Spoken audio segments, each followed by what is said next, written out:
What if I told you that Slavic languages aren't actually hard, they're just logical in a different way than you're used to? Hi, I'm Nastya. This is Tyler. I'm a native speaker of Ukrainian and Russian. I speak Croatian and a little bit of Polish. I can understand and speak Serbian and Bosnian, and I have a degree in linguistics actually. Today I'm going to break down the actual logic behind Slavic languages. I'm not going to just throw grammar terms at you, but explain why they work the way they do. And depending on which language you speak natively, English, Spanish, German, Chinese, some of these things might feel familiar and some will completely break your brain. I'll tell you which is which as we go. So hopefully after this video it will be easier for you to understand Slavic languages, how they work and the logic behind them. Let's get into this. Quick context on me. I grew up speaking Ukrainian and Russian. I studied linguistics, and for the past few years I've been living in Croatia, learning Croatian in real life. Not from a textbook, from actual immersion in Croatian.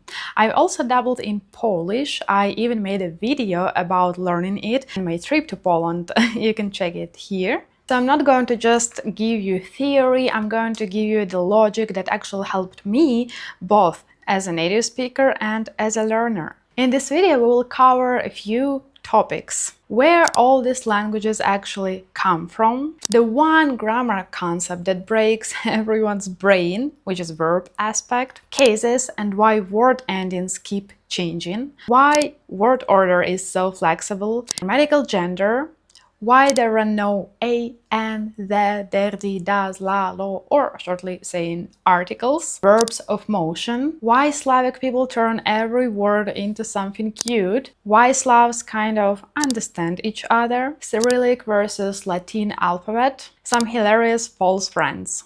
Let's start at the root, literally. All Slavic languages, Russian, Ukrainian, Polish, Croatian, Czech, Bulgarian, Serbian, Slovak, and others, come from one common ancestor, Proto-Slavic. It existed roughly 1,000–1,500 years ago, and as Slavic tribes spread across Europe, it split into different branches. East Slavic languages, Russian, Ukrainian, Belarusian, and also Rusin, which some linguists consider its own language and others consider a dialect of Ukrainian. West Slavic languages, Polish, Czech, Slovak, plus two smaller ones you may not have heard of, Kashubian, spoken in northern Poland, and the Serbian languages. Here we have two, Upper and Lower Serbian, spoken by a small Slavic minority actually living inside Germany. And South Slavic languages, Bulgarian, Macedonian, Slovenian, and then Croatian, Serbian, Bosnian, and Montenegrin, which are so close to each other linguistically that linguists sometimes group them under one term, BCMS, even though politically and culturally they are distinct languages. So when people say Slavic languages, they usually mean the big 6 or 7, but there are actually around 13, 14 living Slavic languages total, depending on how you count. And if you're curious about it, you can check my video, the guide on Slavic languages here. And we're starting with our first topic, which is verb aspect. This is the concept that will change how you see Slavic languages forever. And here is a common misconception I want to clear up first. Aspect isn't some totally alien concept that only Slavic languages have. Spanish actually has something very similar. Chinese also marks aspect grammatically. German and English are the ones with the least similar system here. So, if you're a Spanish or a Chinese speaker, you already have some intuition for this. You are not starting from zero. What is genuinely unique to Slavic languages is not aspect itself, but how deeply it's built in. Every single verb comes as a pair, almost like two separate words, and you have to pick the right one every time you speak. In English, for example, we mostly show completion through tense and context. I was reading versus I read the whole book. In Slavic languages, this isn't optional extra information. It's built directly into the verb itself through something called aspect. Every action verb comes in two versions. Imperfective, the action is ongoing, repeated, or unfinished, and perfective, the action is completed one time, done. So in Russian, писать, imperfective, to write or to be writing, versus написать, perfective, to finish writing, aren't just two forms of one verb, they're treated almost like two related but separate words. And this isn't just a Russian thing, it's the same logic across every Slavic language, just with different words. Here is the same pattern in Ukrainian and Croatian. Читати, прочитати, to read versus to finish reading. Робити, зробити, to do or to be doing, to get it done. Купувати, купити, to be buying versus to buy, one time, done. Let's look at Croatian. Читати, прочитати, to read versus to finish reading. Радити, урадити, to work on it, to be doing something or to complete it.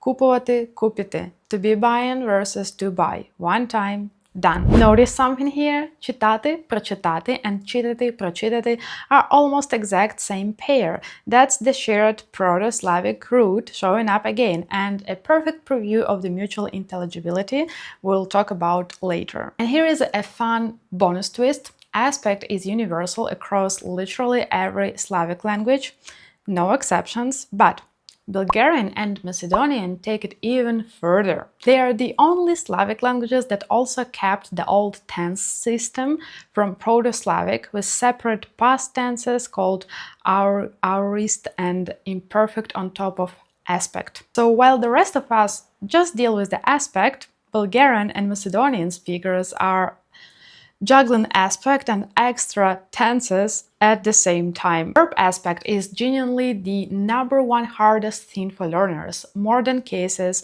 more than pronunciation, so don't feel bad if this confuses you. It confuses everyone from every language, every background. My advice is don't try to memorize a rule. Learn aspect pairs like vocabulary in context, one verb or two verbs at a time. Here is where your native language really determines how this feels. If you speak German, you already have a taste of this with der, die, das and 4 cases. You're going to have an easier time with the concept, even though Slavic languages usually have 6 or 7 cases instead of 4. If you speak Spanish, English or Chinese, this is going to be a brand new concept, so let's build it from scratch. In English, for example, we show the role of a word in a sentence mostly through word order and prepositions. I give the book to Anna. In Slavic languages, the ending of the word itself changes to show its role. Anna becomes Anni, Annu, Annoi, depending on what's happening to her in the sentence. The easiest way to think about it, the case ending is a built-in preposition. Instead of adding a separate word like to or with, the language just changes the tail end of the noun. You don't need to memorize all 7 cases on day 1. You can start by noticing patterns, which endings show up when something is an object of the sentence versus when something belongs to someone versus when you're using with or without, and it will get easier for you with time, I promise. Just don't stress out about it at the beginning. And one more twist, since we keep coming back to these two, Bulgarian and Macedonian, they actually lost almost their entire case system over time. Today they mostly use word order, like in English, and prepositions, which is much closer to how English works actually. The one small piece that survived is the vocative case, used for directly addressing someone. So out of the whole Slavic family, Bulgarian and Macedonian are really the odd ones. This one is a direct result of cases, so it makes sense right after. Because the ending already tells you who is doing what to whom, Slavic languages don't need to rely on strict word order the way English does. In English, dog bites man and man bites dog mean completely different things, because word order carries all the meaning. In Russian, Ukrainian or Croatian, you could rearrange those words and the case endings would still tell you exactly who beat whom. That doesn't mean that the word order is random, it's actually used to organize information. In neutral Slavic word order, whatever is already known from context tends to come first, and the new, most important piece of information tends to come last, right at the end of the sentence, where it gets the most emphasis. This is actually a well-known principle from Slavic linguistics called functional sentence perspective, developed by the Prague school. You can move new information to the front for special emphasis or contrast, but that's the marked, like, look at this version, not the neutral everyday one. Spanish speakers, you will find this somewhat familiar since Spanish also has more flexible word order. I am learning Spanish now and this really helps a lot. But for English, German or Chinese speakers, this will feel the most unusual since all your languages lean heavily on strict word order to carry meaning. Every noun in Slavic languages is masculine, feminine, or neuter, and that gender affects the endings of adjectives, verbs in the past tense, and more. If you speak Spanish or German, you already have these exact concepts, you can just apply it, but genders may differ. If you speak English or Chinese, this will be new since neither language assigns gender to objects. Good news though, gender is usually predictable from the ending of the word.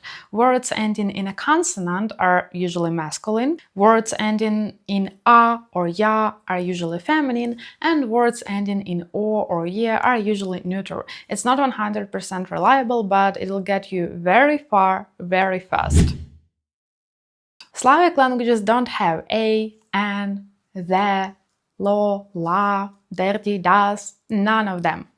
If you speak English, Spanish, Italian, or German, you're used to articles doing a lot of grammatical work, so this might feel like something is missing. Slavic languages express definiteness and indefiniteness through context and word order instead. If something is mentioned for the first time, it often comes later in the sentence. Once it's already known, it tends to move earlier. It's a different tool doing the same job. One exception though, and by now you probably guessed who, Bulgarian and Macedonian. They actually do have a definite article, it just doesn't work like English the as a separate word. Instead, it's a suffix attached directly to the end of the noun. In Bulgarian, masa, for example, means table, and masata means the table, the ta glued right onto the end. This is called a post-positive article, and it's actually a great example of something called the Balkan Sprachbund, a linguistic union where geographically neighboring languages, Bulgarian, Macedonian, Romanian, Albanian, start sharing grammatical features with each other, even though they come from completely different language families. So even in the no articles rule, Bulgarian and Macedonian find a way to be the rebels of the Slavic family. This is a very Slavic-specific quirk. Instead of one verb for to go, there are separate verbs depending on how you're moving and whether it's a one-directional trip or a repeated back-and-forth one. For example, in Russian, there is a difference between going somewhere on foot one way, going somewhere on foot habitually, going by vehicle one way, and going by vehicle habitually. And they're all different verbs. Идти, walking, one direction, happening right now. I'm walking to the store. Я иду в магазин. Ходить, walking but habitual or back and forth. I walk to school every day. Я хожу в школу каждый день. Ехать, by vehicle, one direction, happening right now. I'm driving to the store. Я еду в магазин. Ездить, by vehicle, habitual or back and forth. I drive to work every day. Я езжу в магазин каждый день. So it's basically a two-to grid how you're moving on foot versus by vehicle, crossed with the pattern of movement, one time versus habitual or back and forth. And each combination gets its own dedicated verb. And it doesn't actually stop at on foot versus by vehicle, the exact mode of transport matters too. Flying gets its own pair, лететь versus летать. Swimming or sailing gets another pair, плыть versus плавать. So there isn't one universal to go that covers every mode of transport. Walking, driving, flying, sailing all get their own dedicated verb pair following that same one time versus habitual logic. This trips up literally everyone regardless of native language because most languages just use one general verb to go, ir, gehen, and let context fill the rest. Slavic languages just build the context into the verb itself. This system is strongest and most consistent in North Slavic languages. In the South Slavic languages like Croatian, Serbian, Bulgarian, and others, this same distinction exists historically, but it's noticeably weaker or partially lost today, so this is more true about North Slavic languages. Okay, this one is my favorite and it's so Slavic. We take a word and make it smaller and cuter by changing the ending. And we do this constantly with everything. For example, my dog name is Tyler and depending on how affectionate I'm feeling, he is sleeping now. Мой Tyler, Tylerionok, Tyleroneček, Tylerочек, or something even cuter. And names, food, object, people we love, almost everything can get the diminutive treatment. If you speak Spanish, you'll recognize this immediately since Spanish also loves diminutives. Perrito, amiguito. If you speak English, German, or Chinese, I always compare to these languages today, this concept exists a little, but nowhere near as extensively. So you'll notice Slavic speakers doing this constantly, almost as a reflex, especially with kids, pets, and people they love. Let's say my full name is Anastasia in Russian, short Nastya, and diminutives infinite numbers.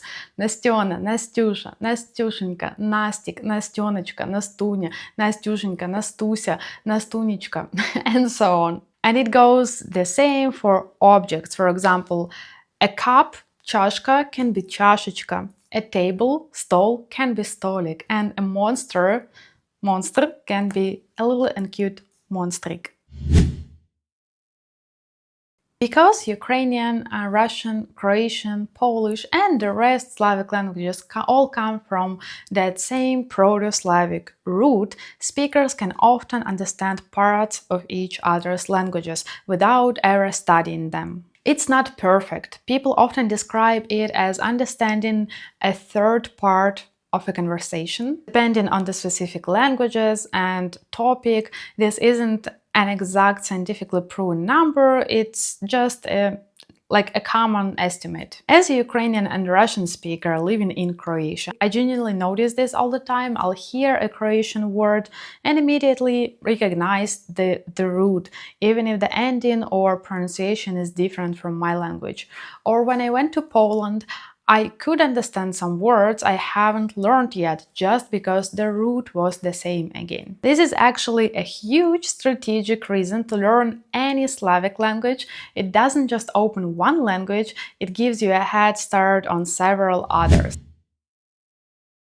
Slavic languages use two alphabets, Cyrillic and Latin. Here is the breakdown. Cyrillic alphabet is used by Russian, Ukrainian, Belarusian, Russian, Bulgarian, and Macedonian. Latin alphabet is used by Polish, Czech, Slovak, Croatian, Slovenian, Kashubian, and the Serbian languages. Both alphabets officially are used in Serbian, Bosnian, and Montenegrin. They actually use both alphabets here, and in Serbian, for example, Cyrillic is the constitutionally primary alphabet, but in everyday life like media, internet, street signs, Latin is used just as much, if not more. This is actually called digraphia, and it's genuinely rare thing for a language to have, like worldwide. But the underlying grammar logic, aspect, cases, genders is shared across all of these, regardless of which alphabet they happen to use. Don't let Cyrillic scare you off. It's genuinely one of the easiest and fastest alphabets to learn. Most people pick it up in a few days because it's phonetic. What you see is what you say. It's easy. Finally, the fun part. Words that look or sound same across Slavic languages but mean completely different things. Shared root doesn't always mean you'll understand a word correctly. Over the centuries, while these languages developed separately, meanings sometimes drifted into completely different and even sometimes opposite directions. A word can sound almost identical in two Slavic languages but mean something totally harmless in one and something completely different in the other one. Here are a few examples. Polish sklep means a shop, but Ukrainian or Russian sklep means crypt or tomb. So a Pole casually saying I'm going to the sklep sounds to a Ukrainian or Russian ear like I'm going to the crypt. Russian divan means sofa, couch, but Polish divan means carpet, rug. Similar sounding word, completely different piece of furniture. Czech ovoce means fruit, but Russian or Ukrainian ovochi means vegetables. And Croatian ponos means pride, but Russian ponos means diarrhea. These are the moments that make learning Slavic languages so entertaining and honestly a great way to make friends laugh when you get one wrong in real life. So that's the actual logic behind Slavic languages. If you're interested in learning Croatian or if you want to see this logic in action, you can go watch my video on how I learned Croatian. Link is right here and in the description. And if you're wondering which one is easier to learn, it doesn't really matter. They share the same logic, so just choose the one you like and really want to learn. If this helped you make sense of even one thing that used to confuse you, hit subscribe button, like this video. I'm documenting my whole multilingual journey here on this channel, living it in real time in Croatia, and I would really love for you to come along. I'll see you in the next video, guys. Thank you so much for watching. Bye, пока-пока, до побачення, до widzenia, vidimo se.